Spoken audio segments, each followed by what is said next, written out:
Good afternoon, Year 3. It's January the 13th. It is time for Chapter 5 of Frankenstein.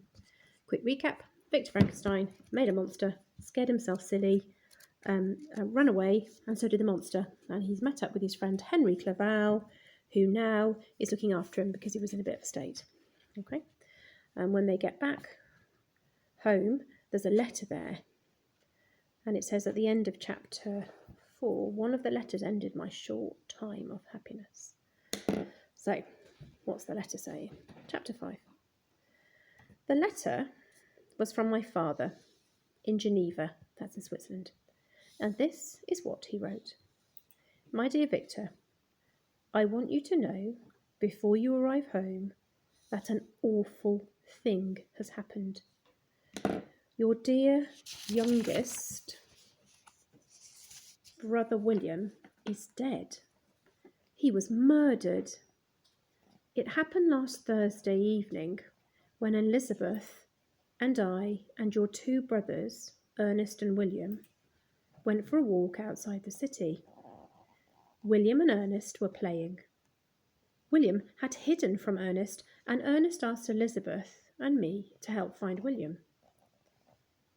We all began to search for him, but we couldn't find him. We searched all night, and at 5 a.m, I found him. He was lying on the grass, white and still. I could still see the marks of fingers on his neck. The murderer had strangled him.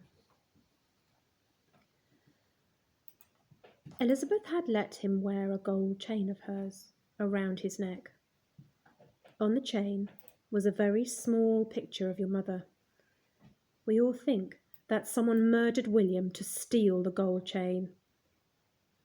Poor Elizabeth is terribly unhappy at William's death. She thinks he died because she let him wear the chain. Hurry home, my dear Victor.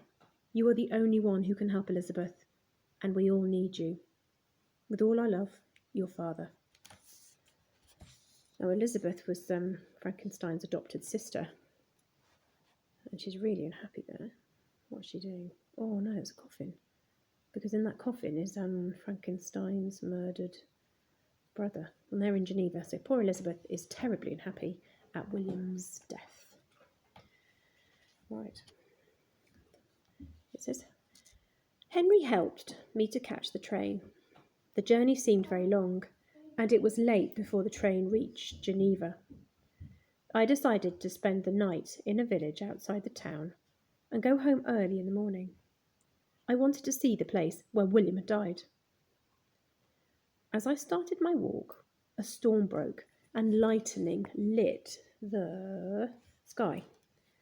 The police had put posts around the place where the murderer had strangled William, so I found it easily.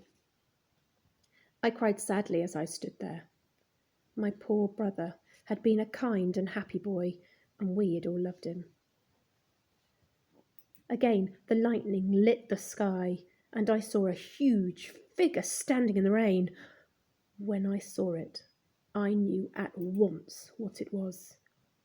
It was the creature that I had made. What was he doing here? But although I asked myself the question, I knew the answer. He had murdered my brother. I was sure that I was right. I decided to try and catch him. But as I moved, he ran towards the mountains. He ran much faster than any man. He climbed the mountain easily, reached the top, and disappeared. I stood there in the dark and the rain and knew that I had created a monster, and he had murdered my brother. Victor. Now that is a tall guy. I saw a huge figure standing in the rain.